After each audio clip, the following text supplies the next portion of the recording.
week before. Yeah. But I mean, but that's the thing, right? Like, this is a copycat league. So everybody knows, like, the moment Ohio State set the blueprint of too high, don't give up the big play, make Notre Dame drive, and we giving up good goal. Yep. Like, it's a copycat league. It doesn't matter. Absolutely. We got a little hot opening there. Welcome to what happened on Saturday with Marlon Kerner. Gave you a couple 10-second pregame show. Marlon and I just talking a little bit of ball before we start. Marlon, how you doing? I am well, Josh. How about yourself? I'm great. We were just talking a little Notre Dame Duke and how Marlon and I, our interests are aligned, as we talked about the end of last week, where I am now a Buckeye fan and Marlon is absolutely an Irish fan.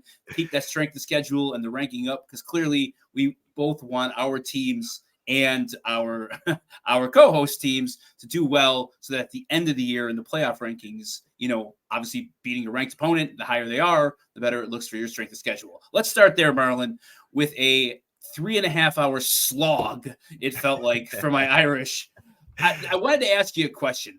So you always talk about letdown game, trap Mm-hmm. game, things like that. As a player, both in college and in the NFL, do you feel like the letdown? I think that this is different. This game was different than a trap game. A trap game seems to me against a lesser opponent with somebody big coming up.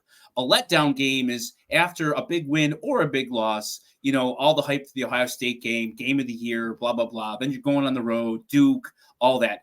Do you believe that there are such things as letdown games? And then maybe talk to me about what that looks like from a player's point of view. Like, what does it feel like if you're in a letdown game? Yeah, there's absolutely letdown games. I think it depends on the scenario and the situations, right? I think as a player, you can get so emotionally invested into a game where you're just trying to figure out, like, how do I get myself up for this game I'm spent. I think if you talk to some of the guys from the Super Bowl era, and I know we're talking about college football, but I think when you talk about players, like talking to some of those guys on the 4 Super Bowl teams, when they were up at the half against Dallas and they were up, what, 10-7, and they said we went into the halftime like we were just spent. Like, emotionally, there was just nothing else we could do. And then Dallas was able to regain the momentum and just kind of take it away in the second half. So there's games like that. And I thought this was definitely one of those punch drunk type of love games for Notre Dame, because you wanted, like, when you think about Marcus Freeman playing at Ohio State and wanting to beat his alma mater so badly, and it was right there at the tip of their fingers. Really, it's 1 yard away. Like, if you make the stop at the goal line and he doesn't cross, you win the game. And so that emotional letdown and all that led up to that of wanting to win that game, how it will bolster your program and put you into the driver's seat of, can we get to the college football playoff, as Notre Dame not being in the conference. Yeah, I can see how emotionally they were spent, emotionally they were drained. And then you got to go in and play a really good Duke football team that's going to come in and attack you in very similar ways that Ohio State attacked Notre Dame. They're going to be physical at the front line, try to make sure you grind it out, don't really want to give up the big run, because that was Duke's style. Like, they didn't really want to give the big run. They don't want to give up the big play. And they knew that they had some upfront guys that can kind of do that. So it was going to be a grinded out kind of slugfest as two heavyweight champions standing in the middle of the ring. And literally, if it wasn't for that last drive, I Yeah. mean, I was nervous for you. Like, that last drive, that's why you go to the transfer portal. And Yes. that's why you go get Hartman, because Yep. he played great, and then Estime made a great run to take the lead, and that was it. That's what sealed it right there. Like, you got guys that have been in situations before and knew how to handle the pressure, and then Duke on the flip side just wasn't able to make enough plays. You felt like it was Duke's first big game in the spot like that. The kicker missed 2 gimmies, a couple of miscues. So do you feel like a letdown game like that more difficult for the players or the coaches? I think it goes all the way around, right? I think the coach has to put your players in the right situation. He has to recognize, how do you handle your players going into it. A lot of coaches will try to keep the same type of routine, right? Because we're creatures of habit, so we want to keep the same routine. But if you recognize your guys are spent, then you can maybe lighten up the practice early in the week, or maybe lighten the practice at the end of the week so that they're coming back fresh and ready to go. So there's some things that you can do on the coaching side that can kind of help get your guys back and prepared and ready to go. But then players you have to find out what gets you back, right? Like what fills your cup, because you can give a lot of emotions for games and you can go back and beat yourself up. I know we're supposed to have short memories, but that's not always the case. Sometimes you can go back and harp on, man, if we had made this play, man, if we had done this, man, if we had done that, if I had made this interception. And so it takes you a little while to kind of get back into the rhythm. How long? What do you think? If you lose Saturday night, like when are you really truly onto the opponent, you think? Like Wednesday, Tuesday? It's probably Wednesday. Wednesday is when Okay. you're kind of back onto it. You're kind of trying to get back into the swing of things. And depending on what questions you're getting from the media, it depends on if you're one of the guys that actually could have made a game-ending play, like the safety who dropped the interception. DJ Brown. Like Yep. DJ Brown, Yeah. DJ Brown's probably going to have a little bit more longer of a week to kind of get back mentally, just because of the fact that he's beating himself up. You know, he's going over and over. And we go back and you watch the game film and you look at the opportunities to end it right there. And then you've got to go back and hear how they only had 10 guys on the field for that last ending of the series. And so all those things kind of weigh on your mind mentally of how do we overcome this? How do we get past that? And then you get into a game and it's a dogfight. Like you think, all right, well, if we can get some easy touchdowns, the adrenaline will pump in, it'll kick in, and you'll start, all right, we're ready to go. Like this is how we're supposed to play Notre Dame football. And they were in a dogfight. Like Duke made it difficult. They did not give them any easy yards. Like everything was contested. Catches were contested. The running lanes were they did a good job of really trying to control you guys and really try to make you one-dimensional. But again, Hartman, when the game was on the line, like, hey, listen, this is our season. This is the end of our season. We lose this. Absolutely. It was over. It was over. Yeah. So let's go to that last drive. So funny enough, Kirk Herbstreit had said how the Duke defensive coordinator was being real aggressive. And, they got behind the chains, offensive pass interference. It's 1st and 25. They get it to 3rd and 16, and they brought like 6 guys on 3rd and 16. Notre Dame couldn't block them. Hartman seemed a little bit rattled.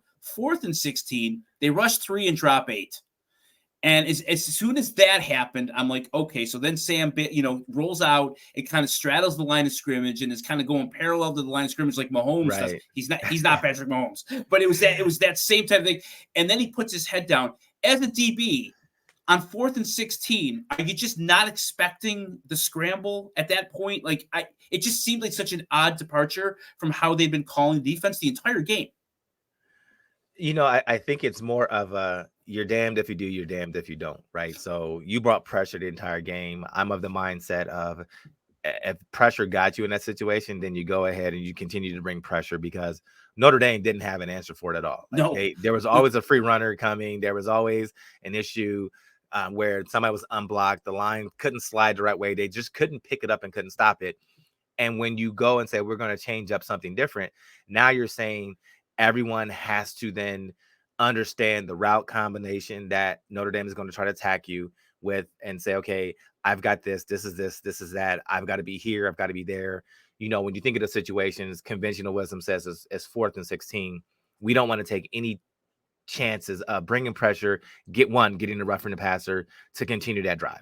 So you don't bring the pressure that way just because of you're like, hey, if there's too many things that could go wrong by bringing the pressure. You also don't want to bring the pressure and leave the one-on-one in case there's a pass interference, because 4th and 16, if he recognizes the pressure's coming, he can check to a double phase, double go routes, whatever you want to call it, 9.99 right out the gate. For any of you that are friends of Any Given Sunday movie. So right off the back, Willie Beeman style, 9.99. So when you think of those things like that, as a player and as a coach, you have to understand and say, okay, based off of tendencies, these are probably the 2 plays that Notre Dame is going to run. And then you have to decide if I think this is the play they're running, then either zone is the right coverage that we go with, or either bringing out the pressure is the right way to go.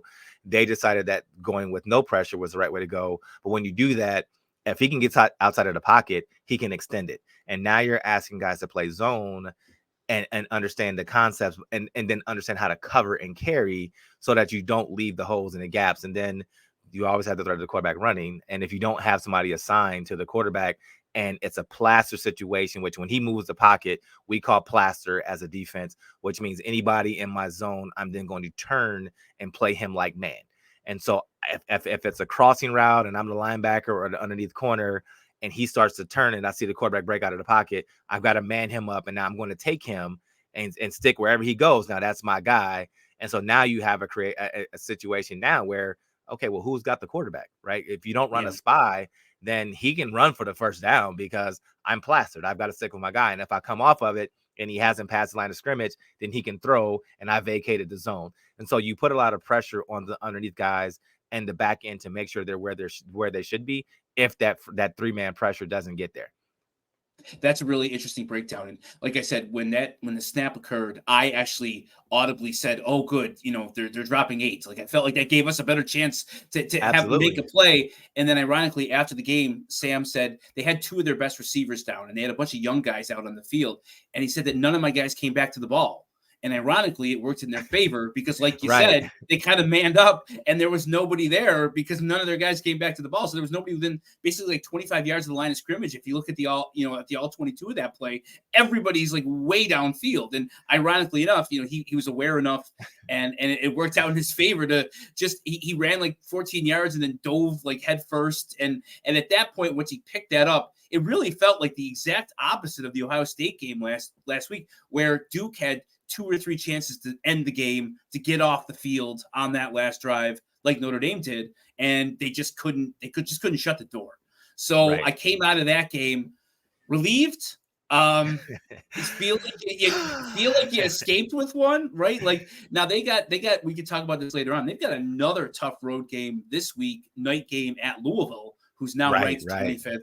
And then we have the Big Dragon coming back to South Bend and USC in 2 weeks. So you kept your season alive. You kept me alive on Saturday night. You kept Marlon. You kept me alive. Thank you. Thank you, Fighting Irish. Yes. So we'll step back from the Notre Dame game for a little bit, and maybe you can start us off on your 5 takeaways from Saturday. Well, I mean, we already started with 5. Like the Irish kept it; they got it going. So I was really happy about that. I'm really happy for them just to kind of see them win a close game because that does wonders for a team psyche. Now you know how to finish close games because the Ohio State is like, oh my gosh, like is it back to how it was last year? Are we going to lose more games? Because that's where, when you think about it, that's where you really start building those mental blocks, is when a game comes on the line, is can you play free? Can you do all the things you need to do? And I think they've climbed the hump, so to speak, to kind of say, okay, we turn the corner and figure out how to win a close games. And speaking of close games, Georgia, they just keep winning close games. I don't understand it. Like, they're still the number 1 ranked team, the 2-time defending national champion. But man, like Auburn was so close and being able to knock off Georgia. And Georgia made some great plays at the end. And their tight end is something special. Brock Bowers is something special. He is just, I mean, to tap the ball to himself off the one hand and make a catch to pick up the first. I'm like, look, I mean, what can you say about that? There's nothing that you can say as a player. Like, look, coach, I was where I should be. And he was there, and an amazing play by him, but they're still rolling. And so I'm just looking at the showdown coming up because they've got to run that gauntlet still in the SEC, and they've got some really big games coming and who's going to knock them off. And then this is the first big weekend of the upset, right? And so when I'm looking at it, it started on Friday night, Utah upset by Oregon State. And when I say upset, it wasn't even close. 21-7 domination by Oregon State, held Utah scoreless in the first half. 7-0 at half. They went on and scored 14 more points and 7 in the third, 7 in the fourth to go ahead and say, look, we put this game out of reach and this is going to be us. And so again, I've been harping on, is the Pac-12 the best conference? It looks like that so far. So the Pac-12 is they're balling, and they've got some guys that can score. Oregon State and Washington State are the 2 really fun stories out there being left behind in next year's Pac-2. They're playing with like the ultimate chip on their shoulder, right? Like some Absolutely. teams like maybe the Ohio State University seem to manufacture some controversy and disrespect and Lou Holtz and all that. These guys literally were left by the entire conference saying we don't want you. So that's Right. an amazing motivator, right? Like that's real, that's legit. Let me show you what you're gonna miss. Okay, you want to Yeah. break up the Pac-12? Let me go ahead and win the last Pac-12 championship. Let me show you Oregon. Let me show you USC. So yeah, it's gonna be fun. And Washington. Don't forget about Michael Penix and Jr. in Washington and that offense and scoring.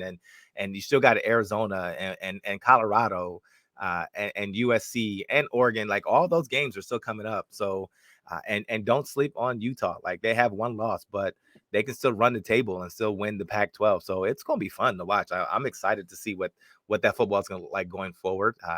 And speaking of more teams in the Pac-12, hey, Caleb Williams, he is the real deal. What do you think about deal. What do you think it is about him that makes him the consensus number one pick in the NFL draft?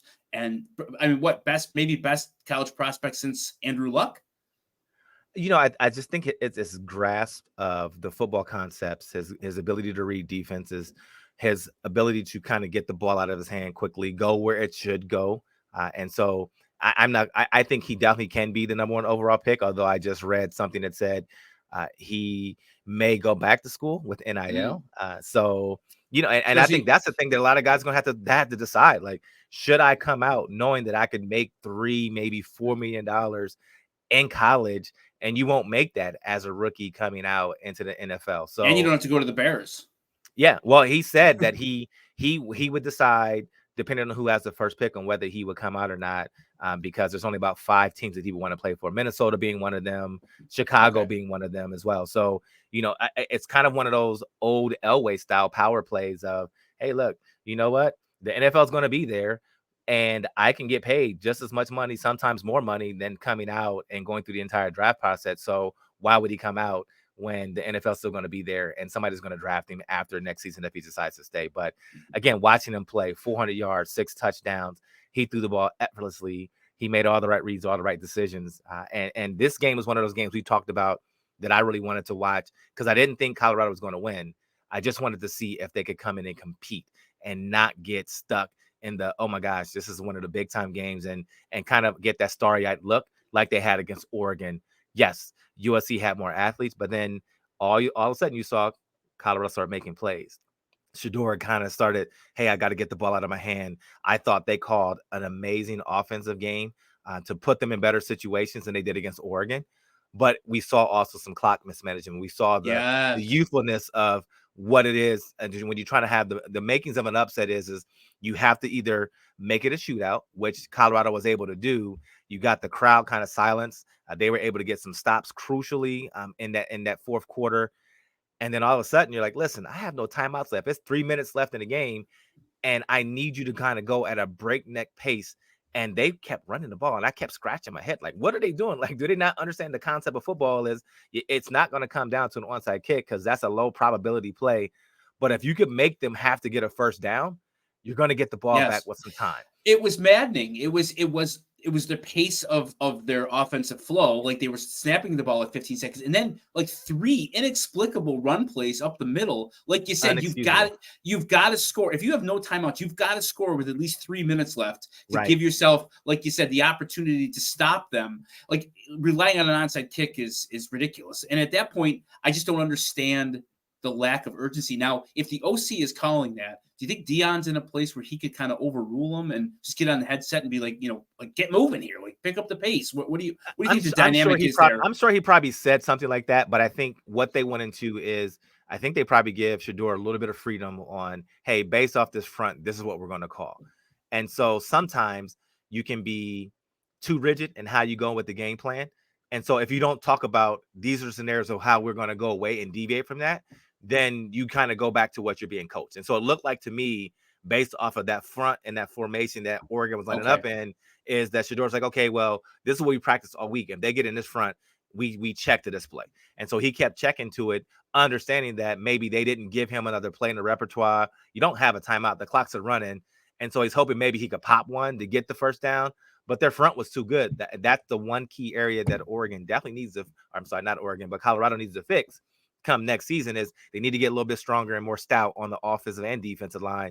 But their offensive line just really couldn't handle some of the one-on-one pressures that they got the last 2 weeks, and they just didn't really open up enough lanes for them to say we feel comfortable running this. Like there's some teams like, you know what, I'll run it because they're still getting 8 yards, 9 yards of play. And if you're getting 8, 9 yards of pop, I'll take that, even if the clock's still moving, because that's still better than throwing a 5-yard slant. And so that's kind of one of the things that it looked like to me is more of what they had in the game plan and what he had at his disposal for checks wasn't built for the 2-minute warning. And I think it'll change. I think they'll be a lot better going into it this week. There's just certain scenarios and situations you don't know about, and you don't learn what we have to do differently until you get put into it. And that's one of those situations that you really don't practice as much as, hey, you'll practice certain scenarios of, hey, it's 2 minutes left, or you have one timeout and we're running 2-minute drill, but you don't sometimes always practice, hey, we've got to score and then get an onside kick, and we've got 3 minutes left. Like, how fast are you going to go? And so I think that's something that they'll definitely add to their practice schedule going forward. That's a real interesting way to look at it. I hadn't considered it that way, but you're right. And that's a little bit of Shador's still inexperience and maybe, not understanding the clock situation, and the OC maybe limiting his choices at the line of scrimmage as to what you could do. That's really interesting. How about Jerry Rice's son? What'd you see? He looked good. I mean, it's just but there was another guy that came in, another receiver that stepped up as a freshman, and all of a sudden you hadn't heard of him. And so now I'm looking forward to seeing what these young guys can do. And we listened to it all week. And I know there was a corner, and I forget his name, so please forgive me if you're listening to this podcast. But there was a corner that they were asking about all week long, like what can he do to get on the field? And Deion talked about preparation and being prepared and understanding the scheme and understanding what we want to do and how we want to attack certain things. And I think that's one of the things that I learned coming from high school to playing at the collegiate level, then going to the next level is sometimes you think when you're the best athlete from high school, you're going to be the best athlete when you step onto the field at the next level. And that's not the case. And so it's not about athlete on athlete all the time. It's about understanding your body position, understanding the scheme that we want to run, understanding the route combination that they're going to try to attack this coverage with. And if you don't really put the work in, a coach is not going to trust you. Right. And so Deion kind of said that without saying that. It's, he said, hey, what can the 5-star cornerback that they have, what can he do to get time? He can be prepared. He can understand our scheme. He can watch film. He can understand how they're going to, how USC is going to try to attack us. And if we get in this coverage, this is what we want them to do. And this is where we want the ball to go. And this is how we want to show what shell look we want. And if you're not going to do that, a coach won't play you. Now, he ended up getting in the game. He played pretty well. So I think he got the message of, if I want to get to the next level and be even successful at the level that he's in now, at the collegiate level, there's a little bit more studying that goes along, and not just I'm gonna go out here and go play football. So that was fun to watch, but it's just amazing when I'm sitting here thinking about how old I am and watching guys. I remember having to go up against Jerry, and now you're talking about, okay, you got kids and their sons, and you're like, oh, this is crazy. And even looking at some of my own teammates, like John Fina, his son's playing at UCLA. So I laugh when I'm an old guy now. You're an old man now, right? I'm an old man, just enjoying college football. Marvin Harrison Jr. And I know we talk about Daryl Porter's son playing at Miami, and I think Jerry Ostrowski's son is playing at Tulsa, I believe. At Tulsa. And amazing how many of the guys, it's kind of fun to follow them, on Twitter and follow these guys that you followed, as a fan, or obviously as you as a player, just seeing their kids play. And it's funny how many play the same position. It's interesting that way, right? It is. Yeah. Everybody wants to be like dad, right? Yeah, that's really funny. That's just how it goes. And so, I can appreciate what Daryl Porter's done. I can appreciate what John Fina's done with his son. And now he's playing tackle, left tackle for UCLA and protecting that blind side and doing a good job like his dad did. So USC's got Arizona this upcoming week, and then they go to Notre Dame. So they've got kind of a look-ahead game and maybe a little bit of a trap game this weekend before the big cross-country trip to Notre Dame. What was your next game? What was your next takeaway?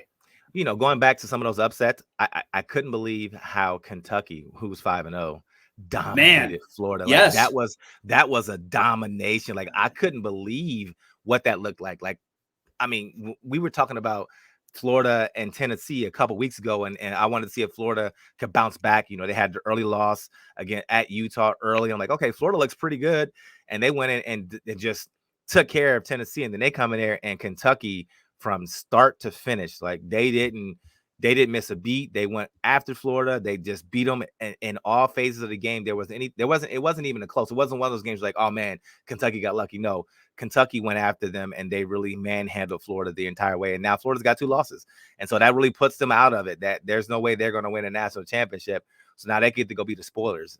Speaking of 2 losses, Marlon, my guy Brian Kelly took another one right on the chin. Oh yeah, I love it too. Boy, I gotta tell you, 2 years ago, if you would have told me, I'd be rooting hard for Lane Kiffin of all people, right? Who's not necessarily the most likable person in and of himself, but that game was crazy. So that game was ending basically at like the second and third quarter of the Notre Dame game.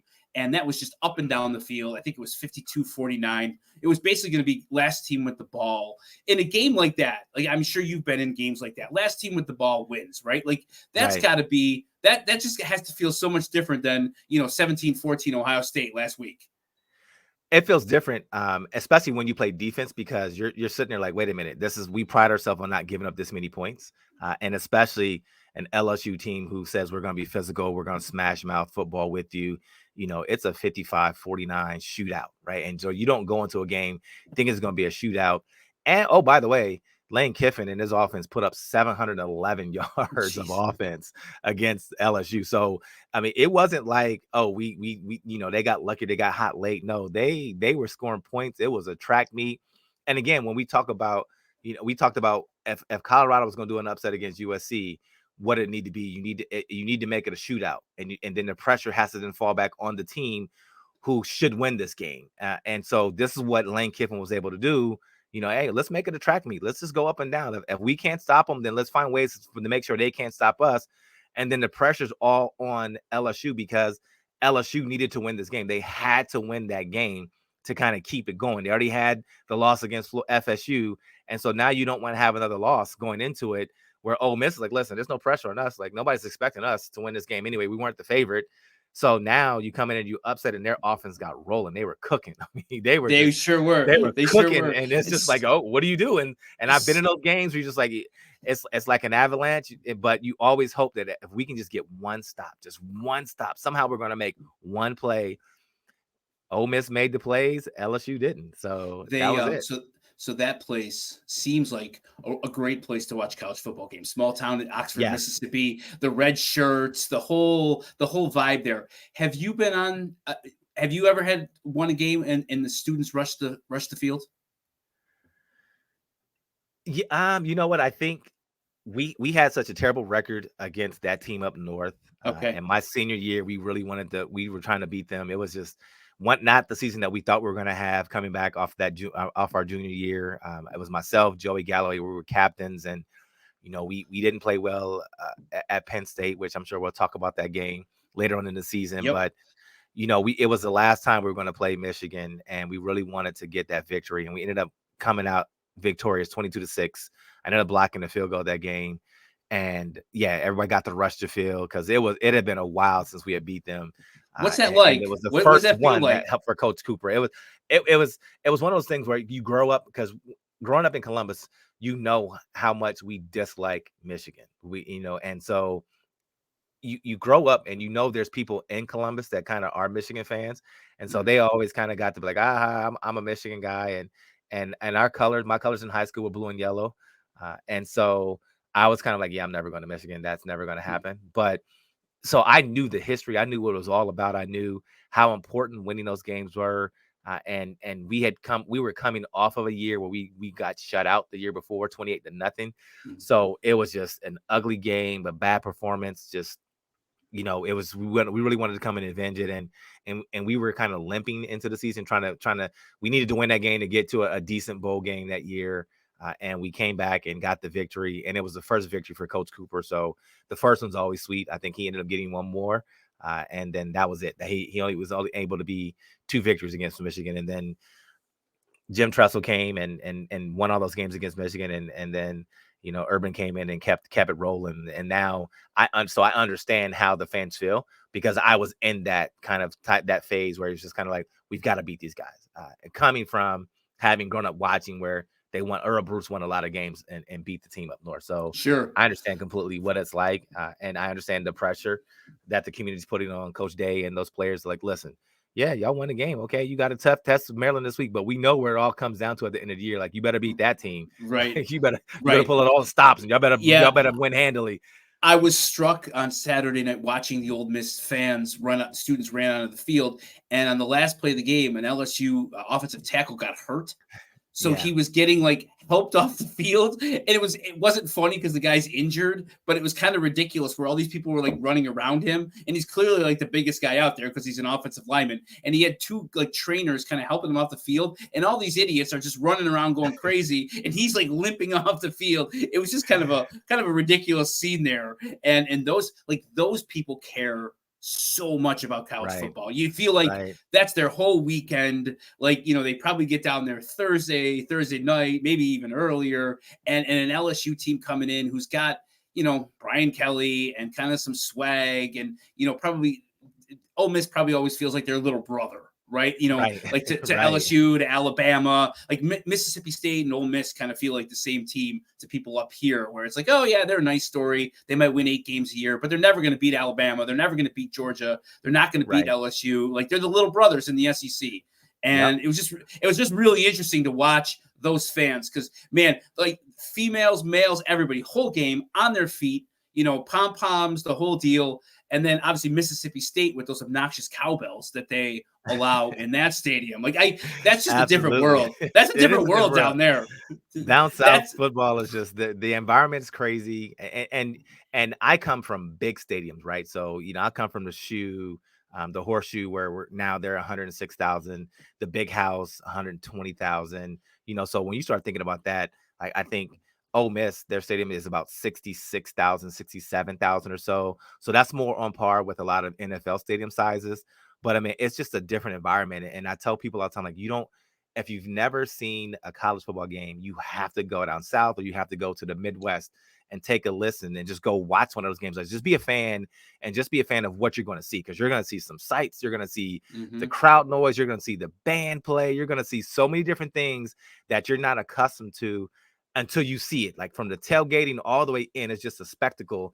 And then their fans and their student sections, they go crazy. And so that's what makes college football special, is we know how important every game is week in and week out, but it's also just to see how the fans take it and how everyone lives and dies by their college team. So I love it on a week in and week out. It's just, to me, I know NIL and some things that's like the purest form of the sports besides high school now, that NIL is kind of even it out. But definitely it's something that just you have to experience it once in your lifetime, a major college football game. You watch those games and you realize that it's such a different sport than the NFL. And I've always tried growing up here and it not being, it's always been the NFL here. And Buffalo is clearly a Bills town. It's never been a college football town. And I've always told people I love watching college football more than I love watching the NFL. And it's everything that goes into it. That LSU Ole Miss game is exactly why. It's in this, small town where I would guess 50% of the people are at the game. It means so much. They play these teams every single year. The hatred, Bills Dolphins is about as close of an NFL rivalry as you can get to some of these SEC rivalries where, the big boys come in and they dump all over you every other year. And if you're Mississippi or Mississippi State or Vanderbilt or whatever, and like you could just tell how much it meant to these people. So the football's fun. The football looks different than the NFL in a lot of ways. But it's everything around it. I went to a Florida LSU game down in Death Valley in 2013 with a couple of my friends. We flew to New Orleans and drove up to Baton Rouge because I wanted to experience like an SEC game. And back then it was, LSU, Florida night game, insane. Like it's just so different. It's so different than than even the Bills. And everybody talks about the Bills and how it's the best tailgating atmosphere in the NFL. And it likely is, them or Kansas City, but this is next level. Like LSU, Florida was next level. It was just something you can't even describe, where you have to experience it. Speaking of that, and maybe one of the takeaways I had, I took a flyer this week and I put a little bit of money on Nebraska. Let me tell you something. That team is perpetually disappointing, and we've talked about Dion a lot on this show, and I Nebraska goes out, and I think their fan base is delusional as to what they were 30 years ago and what they can be now. And they've got that tunnel walk and the whole thing, and 90,000 people, and they've sold it out 300 and some games in a row, whatever else. I'm glad not many people from Nebraska listen here because I probably get some hate mail. But, I'm thinking, okay, Michigan, they haven't really been tested yet. Road game, maybe they'll keep it close. Oh, they get absolutely walked in the first half. It's not competitive. And if you're a guy like Matt Rule, okay, you come back from the NFL, it feels like he's like outdated already as a coach, right? It doesn't, like, if you compare him to Deion. So Colorado and Nebraska have always been rivals and similar programs, kind of out in the middle of the Midwest. No real reason why they should be a football powerhouse anymore. But man, just the difference between Deion and Matt Rule is just, to me, it's just jarring. Because that dude, if it ever works there, it's going to take 5 years to get there. Absolutely, it's going to take a long time for that to happen. But I think, and we talked about it before, it's just the approach, right? Like Deion is a character and a persona all by himself. Matt Rule comes from that old established way, right? We go and we recruit, we go get high school players, we develop them, we teach them about our way, and we help them understand what our program is about. And that takes time because now you're bringing all these young players in, and they have to learn your system, but they also have to get real time and real game experience. And you have to let them play, and they're going to be ups and downs or make mistakes. And so when you look at what he's trying to do, he's the antithesis of what Deion is, right? Deion went to the portal and he's like, we're going to do X, Y, and Z. And I think Matt Rule talked about it, a little bit of, well, that's not how we do things here, right? Yeah. And so I think sometimes but that's why there are people, and I think we talked about this a couple weeks ago, there are people that don't like Deion for the way he's doing it because it's against the establishment. It's against the way that has been traditionally done on how you build college football programs. As you go and you recruit, and you go out and you sit in your moms and their sons and their living rooms, and you promise the mom and dad, I'm going to take care of your son. I'm going to treat him like he's my own. We're going to do X, Y, and Z. And I can't promise you that he's going to be an All-American. I can't promise you anything, but I promise you I'm going to give him tough love, and I'm going to make sure he goes to class on time. And if anything else, if he gets to the league, I'll make sure I train him and get him ready to go to be in that example. If not, he's going to graduate from our program, right? That was the old way of doing it. Now there's a new way, and coaches are now coming to kind of catch on, like, wait a minute, I'm going to have to bring in some already proven talent. And so Deion is just speaking what the trend is going to happen before it happens, and people don't like that. Well, but you're right, Matt Rule. Yeah. My $25 didn't see a lot of talent on that Nebraska team. That was tough, and it's one of those games where you look at the first two drives of the game, you're like, oh God, I'm dead already. Like, you just knew the talent, the talent differential between Michigan and Nebraska. It was jarring. Like the 10 best athletes on the field, they were all the Michigan guys. Like, there wasn't one. You felt like if you lined up all 22, Nebraska might have 2 or 3 guys that would see the field. It was just, to me, it was annoying because I had a little bit of money on it, and I thought to myself, oh, this might be a spot where Michigan gets. No, it didn't happen. So they're perpetually overrated, and I guess they just kind of annoy me. I don't know why. They're just one of the college teams that just kind of annoy me. It's not the 80s anymore. Tommy Frazier and the wishbone offense and Tom Osborne, like, they're gone, and they're never coming back. Yeah, but that's where Matt Rule was brought in, because he was kind of an innovator when he was prior to going to the NFL, right? So people thought his offense would score, but you really don't understand. It's what we talked about before and what we saw early kind of going on. Like, you have to have a really good quarterback. It's why Notre Dame went and got Hartman. Like, quarterback play will either make or break your season. And so when you saw that Colorado game early with Nebraska, quarterback play, turnovers early, they got behind the sticks really quickly, and Colorado capitalized. And so that's going to be something for them that they have to figure out. Who's going to be the quarterback? Can they get him to the next level? Do you live and die with the growing pains? And right now they're living and dying with the growing pains, and just overall aren't good enough to compete with some of the top teams in the Big Ten or even in the country itself. Yeah. So do you have any other takeaways from last week before we get on to the games we're looking forward to this week? It was a bye week from a Buckeye, so I'm just kind of I was just happy that we had a bye week, and this is the first week that we didn't drop in the polls. So here we go. Again, Ohio against the world. Yeah, it's Ohio against the world. But I think there was some funny stuff that and that just came up, and a lot of people still talked about the Lou Holtz and the Ryan Day comments, and I would just say it's done, it's over with. But as somebody who looked up to Lou Holtz when I thought about trying to consider going to Notre Dame, you always just think like, look, he can say whatever he wants to say. He's a grown man. He's earned the right. But also Ryan Day has also earned the right to come back and say what he said, right? And say this is it. And so it wasn't one of those things of they needed Lou Holtz's comments to get them motivated. They were already motivated enough to play that game, but that just added a little extra to the end of it. And then it's kind of like, listen, you said we weren't physical. We just want a physical game. So I just want to make sure I at least brought that back up because, there's just still this discourse of why you going back and forth with an old retired coach and blase this and blah, blah, blah, blah, blah, that. But, I think sometimes it's okay to call out things like, hey, you wouldn't want that done to you if you were in this position. So don't do it to me. And I think that's the point that Ryan Day was trying to say, like, listen, I respect you. I know your pedigree, Lou Holtz. I know where you were, but also know when you lost some games, and also know that you had some teams that weren't also the greatest either, and you had some programs that laid some duds too.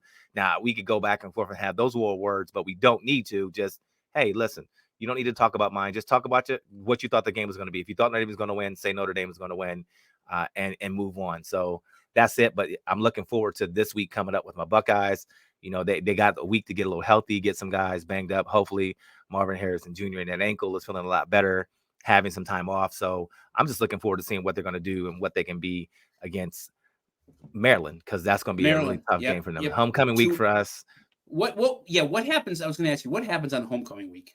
Is it anything different for the players? Not for us. As a player, it's nothing for us. Really, it's just a whole bunch of things going on. Like there's different colleges within the university saying, hey, we're going to have our homecoming, come back and watch this. And sometimes you'll bring back a class, like you'll recognize, like it might be, hey, the 1993 Big Ten championship class is going to come back, or the 85 championship teams coming back. So you'll go back and just kind of honor certain groups of people. And it's not just for football. Like football will bring back a class, and then maybe like the basketball team may come back and they say, we're going to bring back and honor this basketball team, or even lacrosse or softball or somebody that wins the national championship.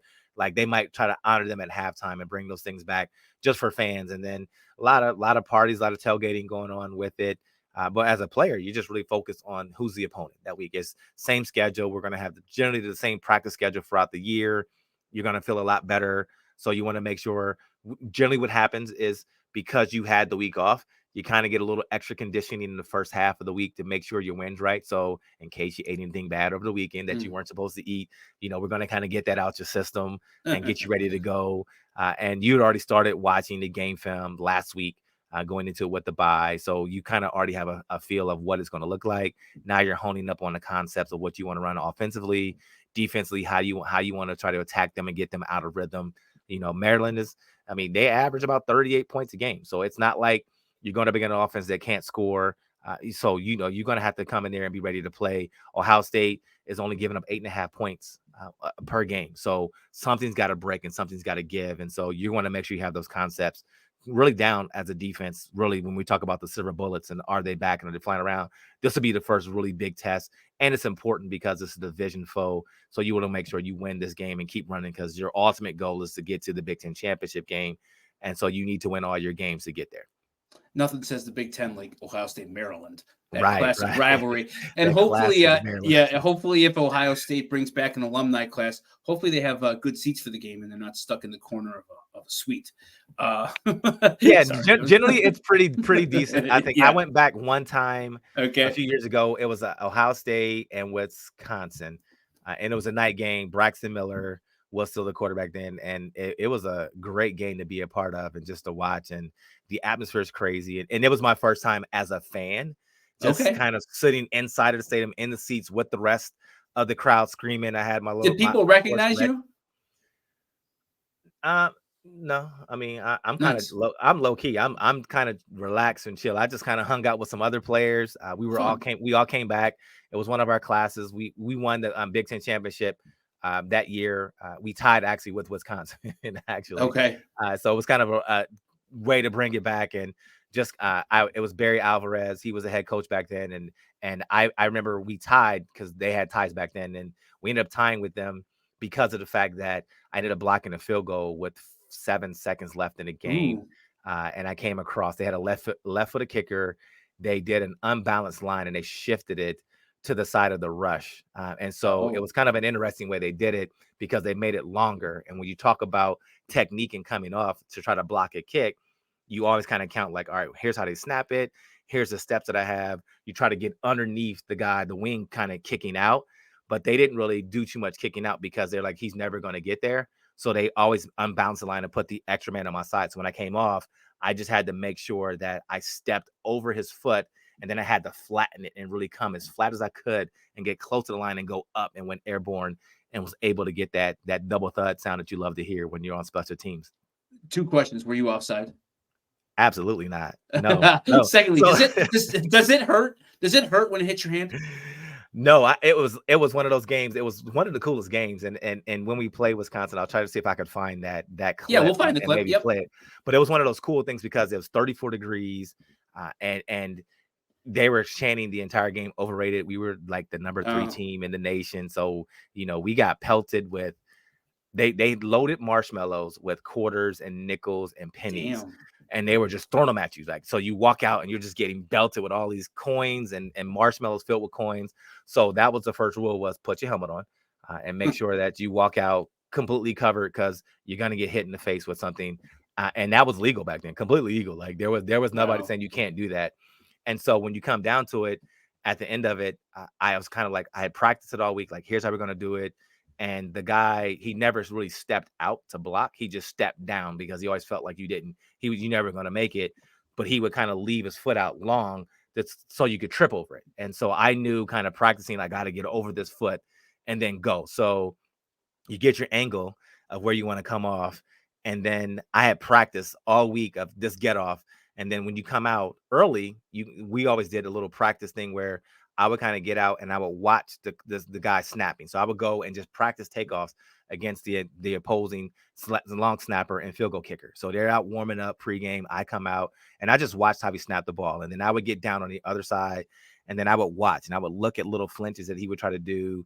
And if it's short sleeves, you look for, which is crazy to say, I had really good eyesight back then, not so much now. You could see the tricep like flex. You could see the little circle when he's getting ready. And so I'm looking for any movement of that. Oh, he's going, and I would just go, like take off and go. So when that ball happened, I kind of had his cadence down of how he was going to snap it. And when he snapped the ball, I got a great jump, came off, and was able to just lay out. Like I knew we were going to have to lay out to get it. And so I laid out for it, hands stretched, and I heard the first thud of the ball being kicked, and I just put my hands up as high as I could, and then I felt the second thud, and then I landed on the turf and then rolled over and was like, okay, where's the ball? Because you're hoping that it goes backwards and it bats and goes, and so I jumped up to see if I could find it, and it kind of flattened, and they jumped on it, and we ended up getting the ball back with like a few seconds left in the game, and we did a Hail Mary, and then it was a tie. And so I think that after that year, they ended up getting rid of ties. A couple years later, or a year or two later, they got rid of it. So because like, we don't want that anymore. It got you a Big Ten co-championship. Got me a Big Ten co-championship. Yes, that's amazing. And so it doesn't hurt. So like your hand doesn't hurt. Nope, hand doesn't hurt at all. No. Interesting. Okay, and Ohio State plays Wisconsin in Wisconsin on October 28th. So we will definitely find that clip and show it before then. They play Penn State the week before in Columbus, which will be an interesting game, and I can't wait to talk to you about your experiences in Not So Happy Valley, as you like to call it. So Ohio State's schedule definitely picks up, now with Maryland, and then Purdue on the road, Penn State at home, and Wisconsin on the road. So 4 interesting matchups and good tests for the Buckeyes coming up. What other games? What are the games you're looking forward to this weekend? Well, I'm looking at, really, there's this Oklahoma-Texas game coming up. Yeah, the Red River Rivalry. They've changed the name of it like 3 times. Used to be the Red River Shootout. They got rid of that, and now it's back to the Red River Rivalry. Did you ever play the neutral site game? None of our games really were like that. We played a couple games early, and some bowl games were neutral, but outside of that, no, we didn't have any games or at any sites for the big rivalries. It was either going to be at the Big House or at the Shoe, and then we flip-flop. I was a part of that inaugural win against Penn State when they came into the Big Ten, and they came to Columbus and lost, and then they came back the following year and had that 12-0 team, or 12-1 team that was just a juggernaut and should have been the national championship with Kerry Collins and Kajana Carter Oh, and Kyle wow. Brady. Like, they had a squad and a half that was just unreal. And I still don't understand how they didn't get voted. Back then when you didn't play, you just had the AP vote writers, and they kind of said, oh, no, Penn State's not the best team. Like, I don't know what y'all saw, but I saw the best team in the country that day. So what do you think it's like? So Texas and Oklahoma play every year at the Cotton Bowl in Dallas, and it's an 11 a.m. kickoff. It's part of the Texas State Fair. That's got to be kind of an interesting atmosphere. It's half. You can always see the crowd split in half. Between the Oklahoma red and the Texas orange. Like, that's got to be a different. It's kind of like a bowl game, right? It's a bowl game, but it's more like it's like Ohio State, Michigan. It's one of those things where you hate to lose against them, so Mm-hmm. you want to play them. Like, you want to play them, you want to beat them, and so it's going to be split down the middle because of the location and where it is going to be, and their fans going to travel, and so you just kind of go into it thinking like, listen, we don't want to lose this, and now you got everything on the line. Texas is 3, Oklahoma's 12, I believe. So now you got, like, okay, the driver's seat is in control of their own destiny. And that's all you really want in college football, right? You want to be able to say, I'm in control of my destiny. If we win, we get to control how we play, where we play, and we get to control if we go to the Big Ten championship or the Big 12 championship in this case. And so that's all you want. You don't want to rely on, well, if this team knocks off this team, and if this team beats this team and we beat this team, then we're going to have our chance to kind of go in and play. You don't want that. And so going into it, it's going to be a fun game to watch. Like, that is the one game that I definitely want to watch for certain. It's at noon. It's on at the same time as your Buckeyes. That's okay. I got an iPad off to There the you side. go. It'll be That one game works. will be on that, one game will be in the other one, and I'll be watching back and I'll forth. tell you what, I got 2 more for you. So Kentucky, coming off that big win against Florida, goes to Georgia. And with the way Yes. Georgia's been playing, like we talked about, man, they've started slow, and you feel like Kentucky will be able to at least match up with them physically. I don't expect them to win, but I feel like it's going to be a much more competitive game than, recent Georgia-Kentucky games. And even though the game's in Georgia, man, Kentucky's got to be feeling really good about themselves right now. Kentucky's got to be feeling really good about themselves. 5-0, and isn't Louisville 5-0 as well? I believe. Yeah. So, I Yeah. mean, you start thinking about that, like, look, there's some teams that are not on the radar that really could be some spoilers going forward. I know we talked. Syracuse was undefeated last week until they got their first loss to Florida State or Clemson. Clemson. So yeah, I mean, but that's what you look at. You look at some of those teams that can come in and then distribute and disrupt the typical, here's our top 25, here's the teams that always play. And Kentucky could be one of those teams because they're playing some really good football. They run the ball really well. And so it's going to be really fun to kind of see what they can do as well. Yeah, I got the doubleheader Saturday night and then Sunday morning with the Bills, obviously. Notre Dame goes on the road again to another ACC opponent. They're playing Louisville, who's now ranked 25th.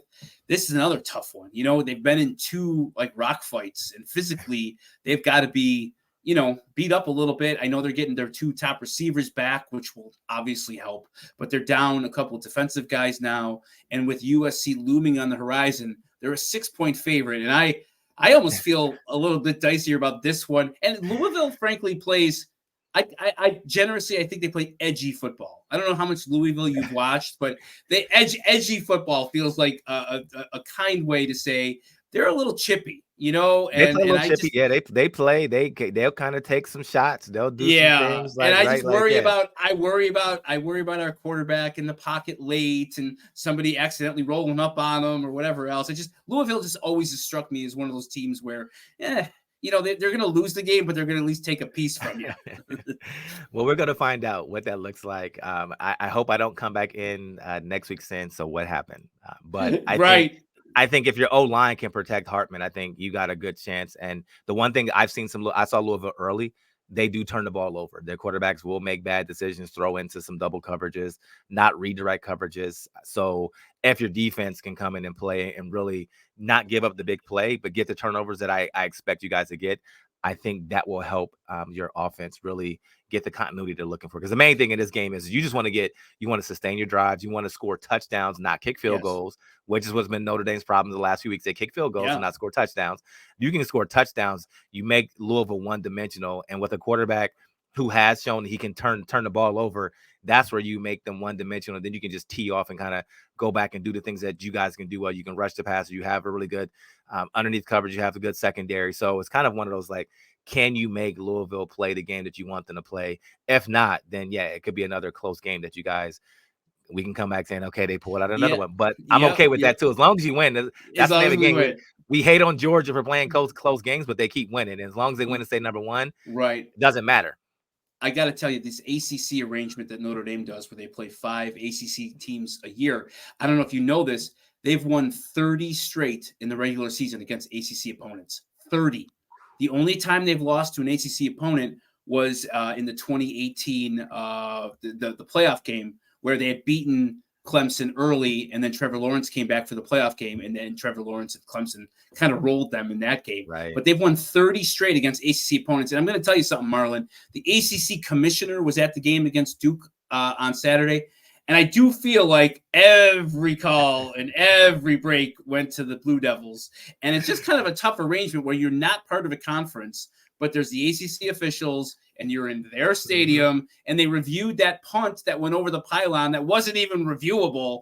And it's like, you feel like sometimes you're playing 12 on 11 when you go to some of these ACC stadiums. I just always have an uneasy feeling when a video review happens or something. It just never seems to break Notre Dame's way. And honestly, I get it, because, these guys, hey, they're ACC guys. Like, they want their teams to finally beat, the big bad bully from up north who won't even join our conference. Yeah, but that's what you sign up for. That's the thing about, if you're going to play some ACC schools and you're going to use their referees, you got to understand that there's going to be calls that go against you. It's the same thing. Every home team is going to get certain calls, and sometimes a friendly clock where it might not start on time. It might hit 00, and they're not going to call the delay a game for you.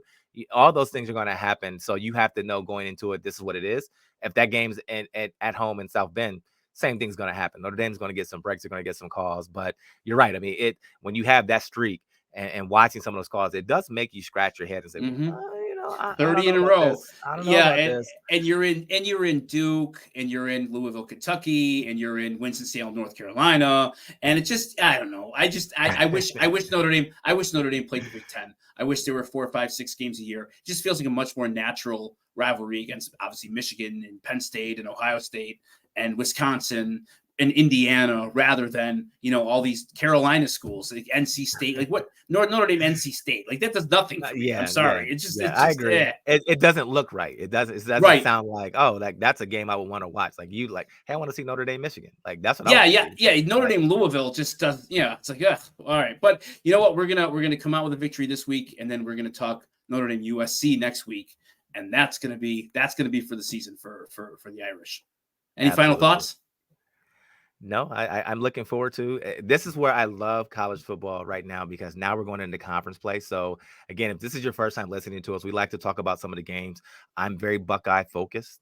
If you can't see the helmet in the back, but definitely if there's a school we don't cover that you want us to cover, let us know. Drop it in the comments and say, hey, Marlon, what about this game? Or what do you think about this game? And we'll definitely like to talk about it or come out in our comments with it. And again, give us a like, give us a follow, and tell your friends and neighbors to listen to us as well. Absolutely. And good thing you got the apple picking done on the bye week. So my guys, good to go for the rest of the season. Please like and subscribe. Absolutely. Like Marlon said, it really helps the YouTube algorithm. And I'm really excited for this weekend and excited to talk to you again next Monday. Take care, Looking forward to it. You too.